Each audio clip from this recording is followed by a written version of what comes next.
اصلاح کرنا آسان نہیں ہوتا، ایک دروازے پر ہلکی دستک دینے جیسا عمل ہے، دیوار پھلانگ کر گھسنے جیسا عمل نہیں ہے۔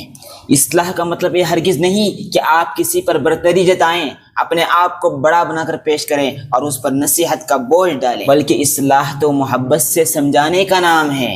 ہم میں سے اکثر لوگوں کی نیت تو صاف ہوتی ہے مگر انداز بڑا سخت ہوتا ہے، اور یہی سختی سامنے والے کے دل پر دیوار کھڑے کر دیتی ہے، اور وہ شرمندہ ہونے کی بجائے دفاعی ہو جاتا ہے، اور اصلاح ہونے کے بجائے دوری پیدا ہوتی ہے۔ اور بعض لوگ ایسے بھی ہوتے ہیں سامنے والے کی اصلاح کرنے میں اور اس کو نصیحت کرنے میں مخلص نہیں ہوتے، ایسا بھی نہیں ہونا چاہیے۔ اصلاح کرنے والے کے دل میں اخلاص ہو اور سامنے والے کو ذلیل کرنا مقصد نہ ہو، اور بات دل کی گہرائیوں تک پہنچے۔ یاد رکھیے، نصیحت تبھی اثر کرے گی جب آپ کا لہجہ نرم ہوگا، تبھی بات دلوں سے نکلے گی اور سامنے والے کے دل تک پہنچے گی۔ دل سے جو بات نکلتی ہے اثر رکھتی ہے، پر نہیں طاقت پرواز مگر رکھتی ہے۔ آپ کا انداز بیاں اور انداز نصیحت ایسا ہو کہ سامنے والے کو یہ محسوس ہو کہ آپ کو اہمیت دی جا رہی ہے اور آپ کی بات بھی سنی جائے گی۔ اگر آپ کی بات سے رشتہ مضبوط ہو جائے تو آپ سمجھ لیجئے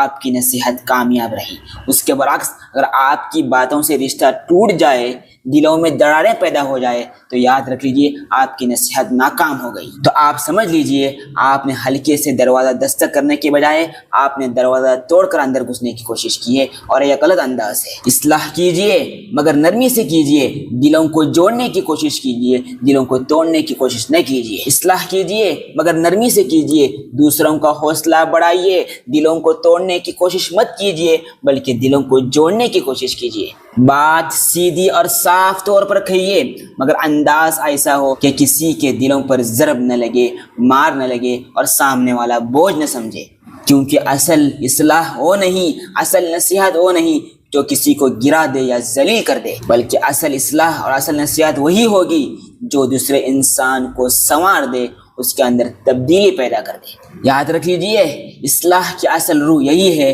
کہ نرمی، محبت اور خیر خواہی، یہی خلاصہ ہے۔